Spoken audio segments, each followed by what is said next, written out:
Welcome to Victory, Triumph over Tragedy. Today we have another Jersey guy here from Sayreville, right across the river from Edison, where I grew up, Jamie Giovinazzo. Great to have you here with Eat Clean Bro. Tell us about your journey, man. I know you grew up $300 in your pocket to start off. What made you, how'd you have the vision to start Eat Clean Bro? Where'd that come from? Yeah, so I grew up in Old Bridge, so I would ride my bike to Sayreville, but I was in Lawrence Harbor, which is very close. It's a minor difference, but I'm from Old Bridge, Lawrence Harbor, baby. I didn't have a vision. I had a passion. I love food. I loved providing value. I always had really high integrity. I wanted to provide a value to people. And when I was a personal trainer, I was doing training sessions. It was like $100 an hour. The gym was paying $22 to the trainer. The gym was keeping like $78. And that rake, it just didn't sit right with me. I ended up cooking for one of my buddies at the gym on accident. Stranger asked me what I ate, and I started cooking for him. I started cooking for all of his friends at the office, and it was something that just resonated with me. It was something I loved doing. It was something I felt good, like this is food I would feed my grandmother, my mother. I know every single ingredient that's going into this meal, and I felt like I was trading a high-value commodity that was value, where it was cheaper to buy it from me than it was to do it yourself. And that was like a value exchange that just always resonated with me, where I am treating people the way I want to be treated. I'm accumulating clients that stick with me, and then I'm building a business that is in turn giving me a living. And I felt like I was providing value to the world, and that was really because when I try to drill into what is my real passion, because after like doing this for 20 years and seeing like how many people have tried and failed, and you're here and you're winning and you're successful, and you're like, why me? Why me? And you really drill into like, why do I do this? Why do I care so much? And it really comes down to just like, I love people. I want to help people. I want to provide value. I want to build relationships that last forever.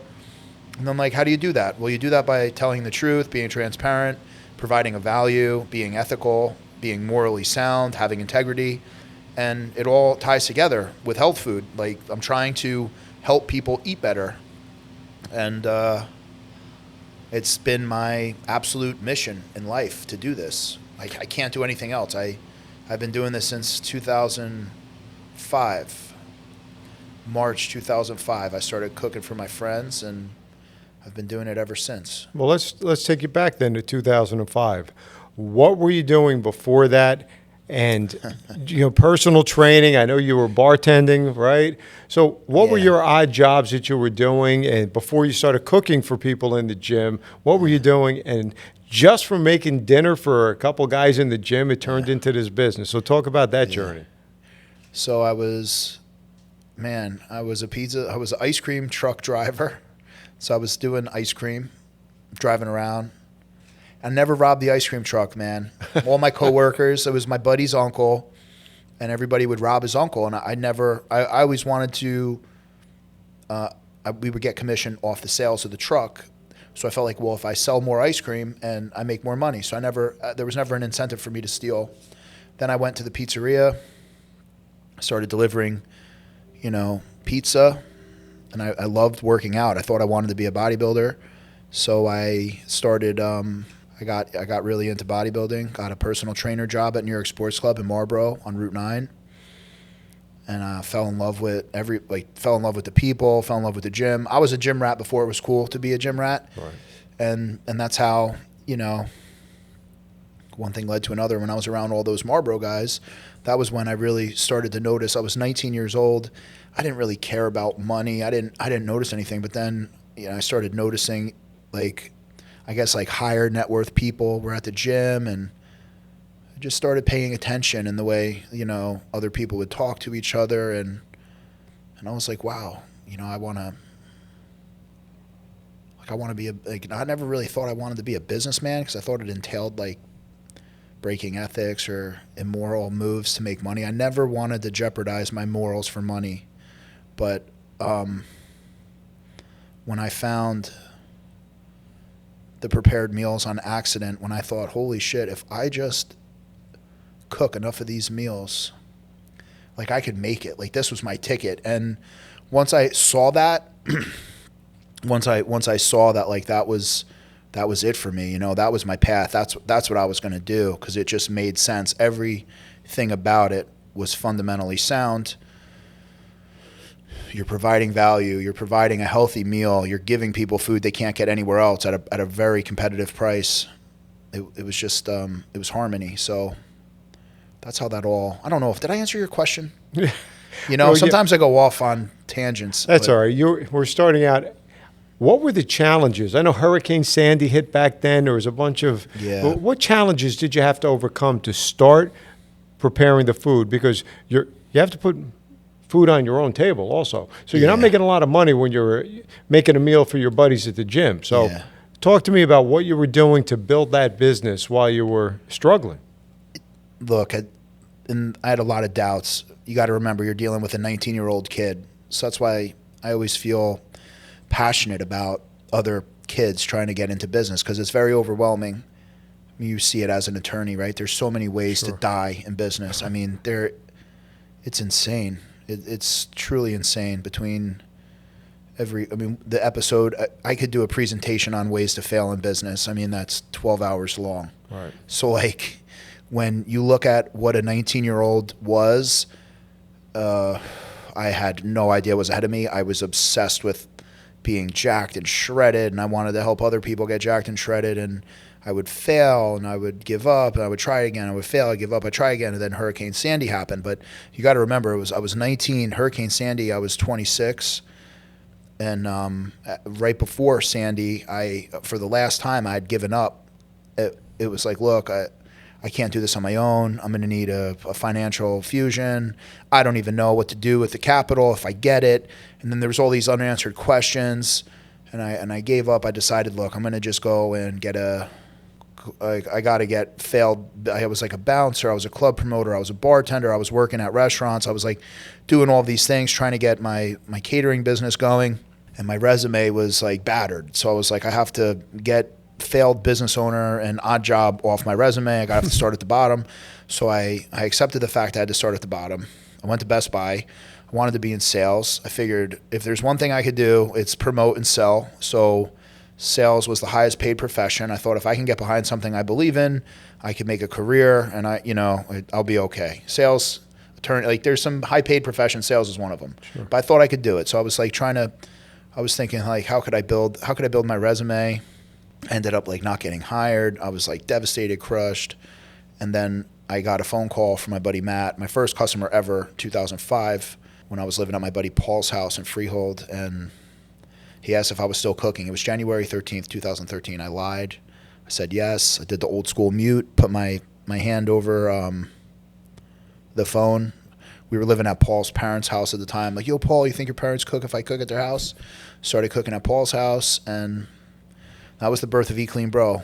I took my last $300 from bartending, started cooking, and I did everything you could think of to stay. Like I worked really hard to keep it alive, and thank God it did. And the big lucky break I got was Joe Mosco and Rob Cash at Nona's let me use their kitchen, and I begged and I bartered, and they gave me some guys that I paid, and they worked part-time for me. So having the kitchen and then having the staff, because 9 out of 10 businesses fail, but what they say they run out of time, but what happens is they trust the wrong people, or they spend too much money. Time is money. People are money.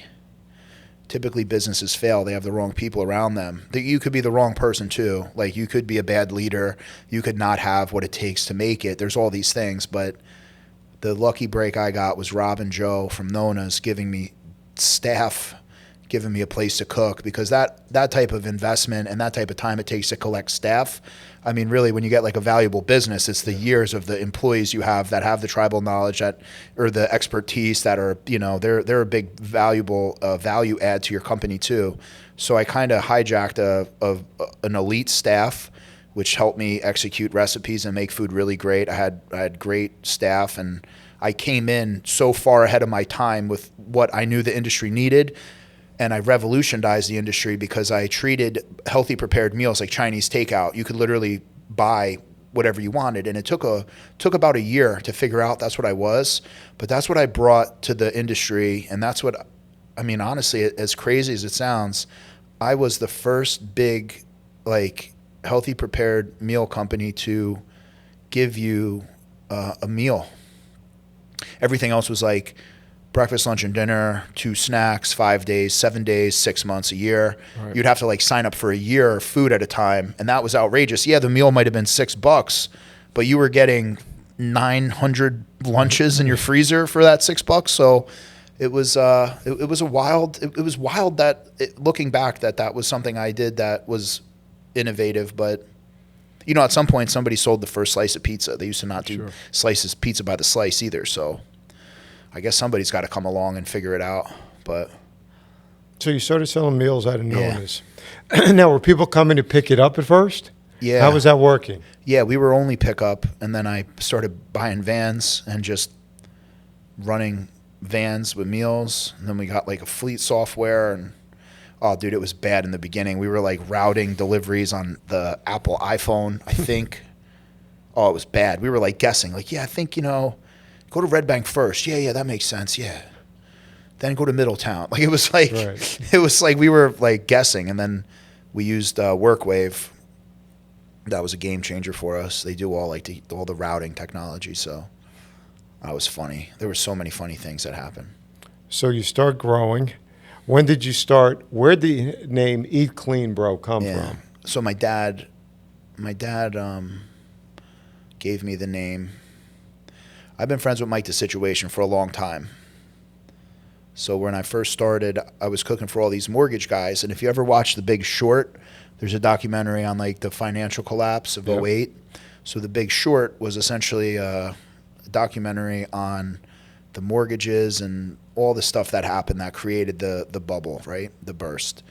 And I was with all the loan officers, a young kid, and there were all these like young, good-looking millionaires, exotic cars, $10,000 suits, $50,000 watches. And that's where Eat Clean Bro started. And my head was blown away. I was like, holy shit, I didn't know this world existed. You know, most of them ended up in jail with Obama's task force. The FBI came, but, you know, it was eye-opening for me. So it was, and that's where I met Mike. And I started cooking for him. He was trying to do mortgages too. You had to have remembered that. I mean, that was a crazy time. Yeah, I remember. Yeah. If you were there, you couldn't forget it. I mean, I was like 19. A lot of guys I know lost everything. Yeah, it was horrible. I mean, you know, I know a lot of people that went to jail. I know a lot of people that lost everything. Yeah, but they were giving loans to everybody. I mean, it was insane. Somebody was trying to get me a multifamily in Newark with like no money down with an adjustable, and I was going to do it. My dad's like, are you out of your mind? He's like, you don't have a job to pay for it. I'm like, the renters will pay. He goes, what happens if they stop paying? Right. And I'm like, oh, it was just, but a lot of people were doing that. Yes. And then the floor came out. So, but yeah, that was a wild time. But that's how Eat Clean Bro started. It was a bunch of crazy, you know, juice head cops, crazy dirty bankers. It was like, it was this circus of New Jersey that just wanted hype, because back in 2005, you couldn't get this type of food, right? You had to know a guy. So in 2005, I was everybody's guy. They called Jamie. If you need a chicken, broccoli, rice, like, people be like, yeah, I got a guy. Call Jamie. I would have like, bro, I had people all over Bayonne. I had people, I would drive up and down the turnpike with cooler full of chicken, brown rice, broccoli, sweet potatoes, top round London broil. And that's what bodybuilders ate, or if you wanted to, you know, get jacked, you know, this is like the way you ate. And that, like, Eat Clean Bros always got the skeletal structure of an off-season bodybuilder menu, and that's kind of like me staying true to the roots. It's a high-protein meal, complex carbs with vegetables, and that's like the skeletal structure of the Eat Clean Bro menu. Should be super personal trainer friendly, you know, higher in protein, lower in carbs, vegetables. That's essentially. Oh, I know. I'm not giving you a plug, but I eat it all the time. Yeah, so it's thanks. great. Yeah. You know, because some of us old guys try to stay in shape too, Yeah, you know? thank you. So, but the difference between you and, you know, we have Muscle Maker Grill here. And, and they started up in Iselin, in New Jersey, in Colonia area. Yep. And the difference is they didn't deliver. You had to go to one of their shops. Yeah. You know, I studied Muscle Maker Grill, and I remember, man, I remember one of like the worst years was when I kept failing, and I think it was like 2007. Nutrisystem CEO was Forbes Entrepreneur of the Year, and I remember looking at that magazine, and Muscle Maker Grill sold like 200 franchises that year, and I'm like, what the fuck? That should have been me. Like that should have been me. And I felt like such a failure, but I was like such an idiot, you know. And my dad was like, listen, like there's always room for a good idea, you know. There's always room for a good idea, and that's like honestly, man, with like the conditions of the world today, with all the private equity, with all the fake artificially inseminated things that are running around this world, stealing customers and market share, there's always room for a good idea, right? Like outwork the competition, give them more, work harder, take less, give more. And that's like my approach. And that's like what's kept me alive through this competitive landscape where I just, you know, I just hear my dad, you know, just there's always room for a good idea. So, you know, stuff like that. So take us through a little bit. You cooking out of Nona's, and then you're going on. So when did you start making a move? You had to eventually leave Nona's because you outgrew it, right? Yeah, So, I actually outgrew Nona's pretty quick. Yeah. And Route 9 would get like shut down. I would hook up all the cops. The cops would like, you know, do me a favor, look the other way. And it was only one day of the week. It was Monday, 5 o'clock. I would shut Route 9 down. People couldn't get out of the car wash. It was actually really, really cool. And I started doing more business on Monday at Eat Clean Bro than Nona's would like do all week. And it was like pretty overwhelming, you know. And, you know, we would have like 3 large lines of cars and, you know, passing out bags of food. I got a lucky break. My buddy Sean Dua was the CFO of Shreds, and they pioneered influencer marketing, and they were at the forefront of the fitness movement. And in 2014, like I was boys with Mike the Situation. He was close with Arvin. Arvin was the CEO of Shreds. Arvin had heard about me. I saw Sean checked into the Olympia. I call Sean. We're friends on Facebook. He checked in on Facebook. I'm like, Sean, what are you doing? You know, Sean was just like this big, sweet Indian kid. You know, he wasn't into bodybuilding, wasn't into sports. It was really just bizarre that he was at like this bodybuilder mecca show, and it was just stuck out to me. So I called him and I asked him, and it was funny. And he's like, I'm CFO of Shreds, and I was like, oh, damn. Dude, that's awesome. They were right now when you go on social media, the reason we're doing this podcast, the reason why we have to do all this shit, people dance on TikTok, right? They were the ones that monetized social media. So they took kids, they put products in their hands, they put dollars behind them, and they made them they made them famous on the internet, right? Like they got the guy Joey Swole, you got Paige Hathaway, you got like a couple big names that are famous fitness influencers. Shreds got behind those people and made them famous on the internet. They would promote their products. And I was the guy, like I said, this wasn't really a thing. It was like an underground thing. I was always the guy for meals. So Arvin would call me, and people would fly in or they would stay there, and Arvin would be like, yo, I got a guy. I would drive up. I would cook all the food for all the most famous fitness pages on the internet at the time, which they're all still pretty famous now. So I built all these like pretty strong relationships. We all came up at the same time, and it carried me through. But what happened was I was cooking for this woman, Massey. She was the biggest fitness account on Instagram at the time, and she was a celebrity trainer. So she hooked me up with Lala Anthony, and I started cooking for Lala. We became friends. We're still friends today, which is incredible. You know, it's an honor to me that I still am able to maintain these relationships over the years.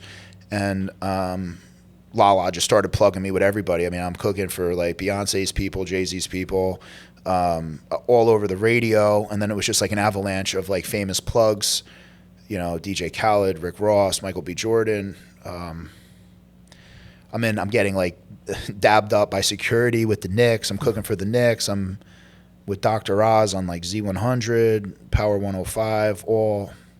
Basically, man, every famous thing you could think of in New York, I'm cooking for all the pro athletes, and it really just hockey sticked and went and launched through the roof. And it was the coolest time of my life, you know, aside from being, you know, a father with my 2 kids and stuff. But like it was It was really, really fucking cool, man. Like I went from not knowing what the hell I was doing to being surrounded by the most famous people in the world and cooking for them, and you know, it was really cool. So when did you start advertising? You see your billboards all Yeah. over. You had the Eat Clean Bro billboards, and now are you a national brand? Are you still on the East Yeah. Coast? Yeah, I'm east of the Mississippi, and I did the billboards. I was nervous with social media. I thought at any point this could all go away because MySpace got one day people stopped logging on to MySpace. It was the weirdest thing. Right. It just stopped. So I was like, woo, if this happens on Instagram, we're in trouble because I'm getting huge traction on Instagram and Facebook, but it could all go away, just like with MySpace. So I thought, let me do some billboards. So my first billboard was in Sayreville, and I buried or whatever down the street down in Old Bridge on Route 9. It's on Route 9 North, but it's going south. So Sayreville South, Old Bridge South. So I wanted to hit the commuter twice. I wanted the New York City, Sayreville, Route 9 commuter to see my billboard twice because I thought if they saw it twice, it'd be a lot more impactful than just once. Right. And that's how you do traditional. You know, I got Rob Dukansky into billboards, but the way Rob Dukansky did radio is a true testament of how you do traditional. You cannot limp in on traditional. You have to drop an atomic warhead on it, or else it's not going to work. You have to hammer it. So what happened with my billboards was I got a Six Flags backed out of a massive campaign, and I got it for pennies on the dollar. My billboard rep called. She's like, we have 10 prime boards, Newark Airport. It's not going to last.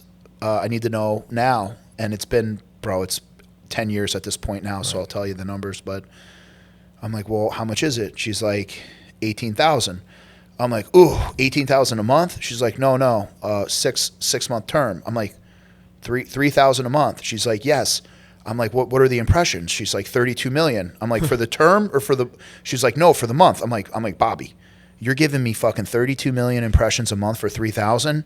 I'm driving a Kia Soul, living in a 1-bedroom apartment in Old Bridge on Route 18. It's called Pine Gate Apartments. I'm living in Pine Gate Apartments with me and Kayla. I think it was 28 Buckeye Drive.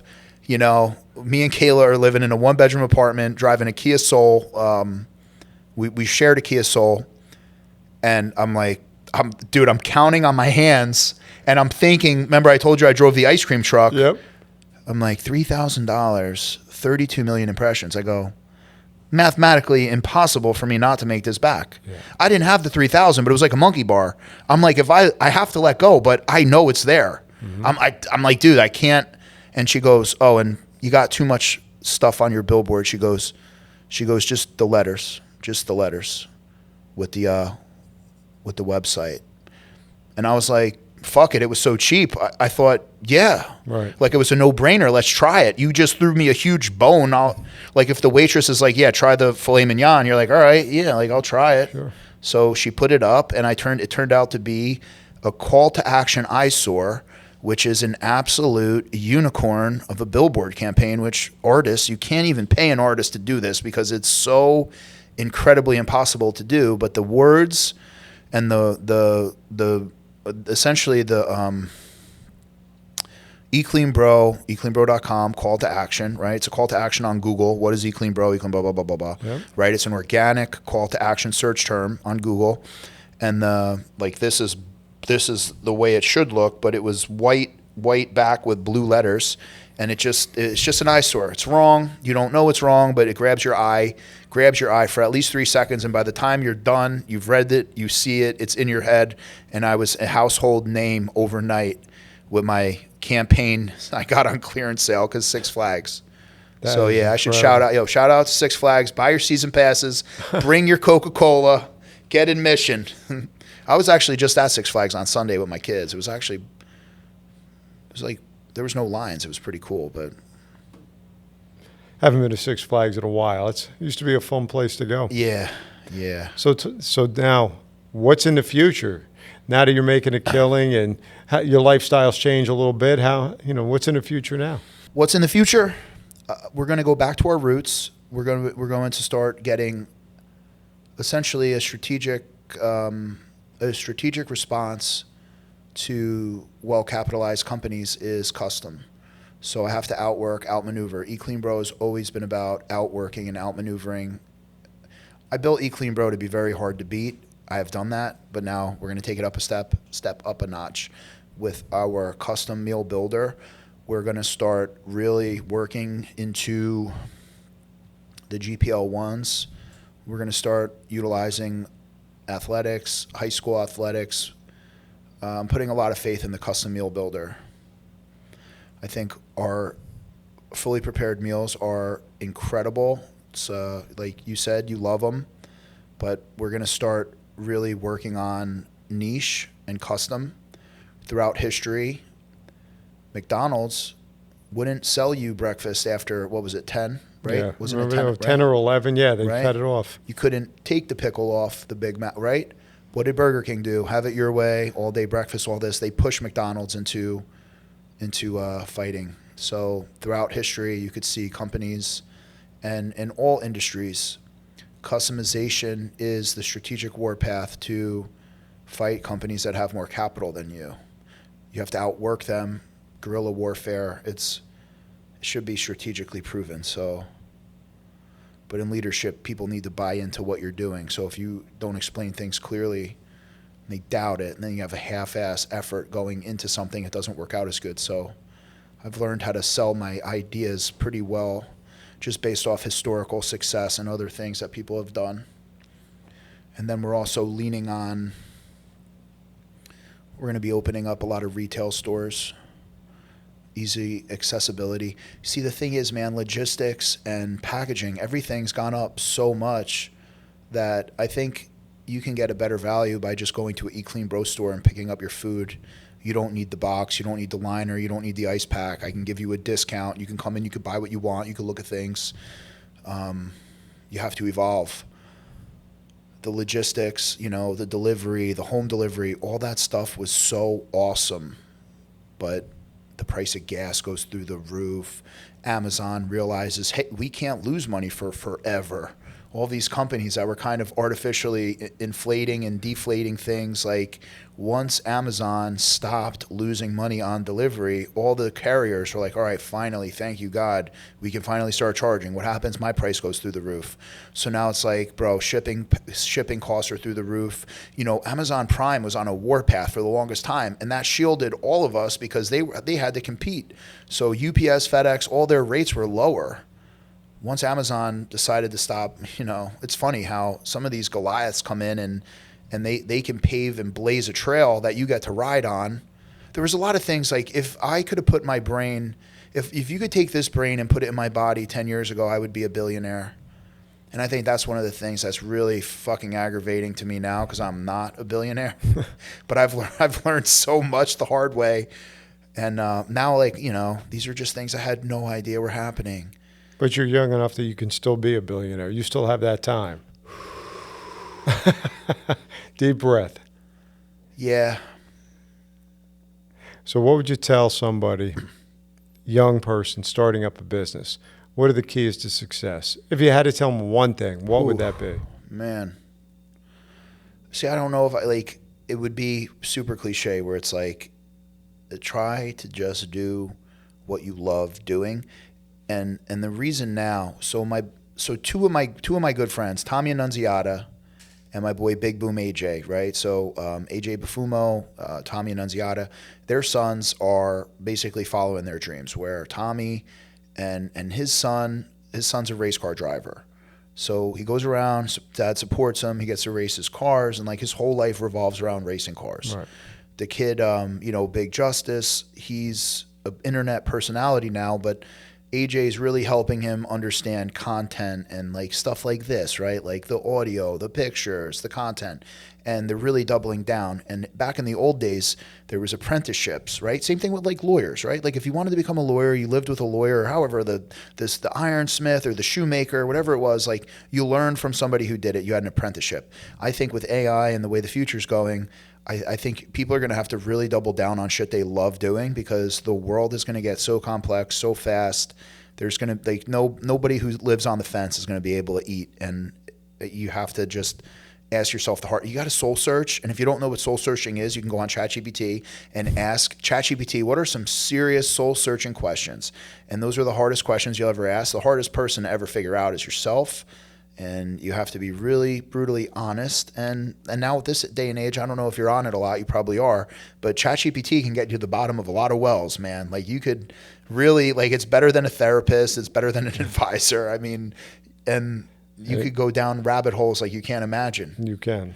I do. I'm like, do you think I'm a hypochondriac? Like, what's going on? I ask it everything possible. I mean, I've learned so much using ChatGPT. It's insane. It is incredible. I tell you, doing this stuff for over 30 years, I wrote a presentation on 5 characteristics of a top litigator. So I am thinking about it. It takes me a long time to write this, come up with it. I run it through chat. In 20 seconds, came up with the same 5 criteria I did. Yeah. Only difference, one, it said perseverance, where I said grit. That was the only difference. Yeah. But it did what took me 30 years to learn in 20 seconds. So it's frightening. It is. The scariest thing, too, is Mark Zuckerberg on the Rogan podcast. And he is just so, number one, he's obviously a brilliant genius who's living in an alternate universe than we are, right? Like, this dude is so far in the future, it's insane. But he talks about AI coworkers, and he talks about, like, the world, because he's already living in the future. But, like, I'm trying to explain to my staff now, like, dude, you may not recognize the world in 2 years with what's going to happen with AI. And I don't even know if it was misinformation, but apparently there's like a quantum computer now. Like, once we start getting into quantum computing, dude, it is like, I don't know, you're going to have to just really accept the technology, learn how to use it, or you're going to, like, when I started implementing conveyor belts, everybody was against it. And they were like, well, it's faster if we do it this way. I said, listen, if the conveyor belts weren't faster, they wouldn't be in all the fucking manufacturing plants. I go, conveyor belts are faster. I go, let me tell you something. I go, do you know if you know motorcycles, right? They'll be like, yeah. I'm like, all right, little rice rockets. I'm like, a human being in the first 10 feet of a race could beat a motorcycle, 5 feet, 10 feet, whatever. I go, but what do you think happens after those 5 or 10 feet racing a motorcycle on foot? I go, after 5 or 10 feet, dude, that motorcycle is gone. And it's the same thing with, like, now at this point, it's the same thing with information. It's going to be the same thing with, like, lean manufacturing practices. It's the same thing with law, accounting, law. I told my controller today, I go, you know what? At the end of the day, I said, your future in your career, I said, you want to fast track to be a CFO? If you could have data integrity and upload the right information, you could skip all that shit and be a CFO overnight if you could use AI correctly and know what questions to ask it. And if you don't know, you could even use AI to ask questions that a CFO would ask. As long as it has the right information, it could run reports and do everything a CFO can do at a fraction of the price. Right. I said, that will fast track your career. That's how you make more money with me, and that's how you secure your future. I go, so get my shit on fucking AI now. I go, like, we're wasting time.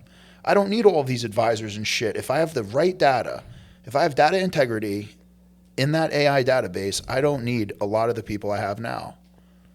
It's scary, man. The scary part about it is AI is not going to destroy lawyers or law firms, but AI is going to destroy the law firms that don't use it. Yes. Yeah, very well put, bro. Quickly. Very well put. Anything else you want to add that you left out that you want to let everybody know? Yeah, actually, I think the sidewalk's uneven. I think Johnny V has. I think I slipped and fell. Actually, I cut my knee. No, I'm joking. What we're talking about is we're at the Adapting Social Studios cutting this, and Johnny V is the owner. So I don't know. I think there may be a conflict for me to sue him, but we'll see. Maybe I'll represent you. Let's talk. We'll talk after the show. Yeah. Please, God, I'm joking. I'm making a Johnny V joke. Johnny's a good guy, though, I tell you. Yeah, he's a great guy. He just bought me an espresso machine. Nobody else drinks coffee here except me, so he's got that for me when I come in here on Mondays to do my podcast. Yeah. It's unbelievable. I have an espresso machine, too. I think I have the Cuisinart. I think I'm coming over to your house today because I'm going to eat some Eat Clean Bro and drink some espresso. Do you like espressos? I love espresso. Can you make sure, Jen, we get him? I want to get him a bag of the beans I have. Yeah, me and my wife started, espressos every morning. We would drive to Starbucks every morning, and it was really cute. My kids used to, but now it's like, dude, things got crazy. They're on the bus now, so they're not babies anymore. It was a really cute time, but we graduated to the espresso machine. You can do better than Starbucks Yeah, espresso. yeah, too. yeah, If yeah. you get the right beans, the right Oh coffee. my God, yeah. And we're not going to plug any other coffees, but there's some good ones out there. We have, yes, I'll get you a bag. My delivery just came today. We get the subscription. I think we get like 3 bags. I don't know what the hell my subscription does, but it's pretty cool. It just shows up every month. Because we were going to Lavotti's. We were getting beans at Lavotti's for a while, but like it's weird how good espresso beans aren't as available as you would think. You have to like gotta locate them. It's not like coffee. Coffee's everywhere. Yep, You're an espresso guy? I am. Yeah, same. Oh God, I love it. Yeah, just black. I like chill it on ice. Ice espressos. It's yeah, good taste, man. Thank you for having me on Oh, the show. my pleasure. It's been a great show. Thank you. Look forward to being on yours. Yes, you have to come on. I think I'm on scheduled in a week or two, so we'll be there. Okay, yeah, she's like my podcast manager over here. All right. Thank you. And that ends Victory, triumph over tragedy.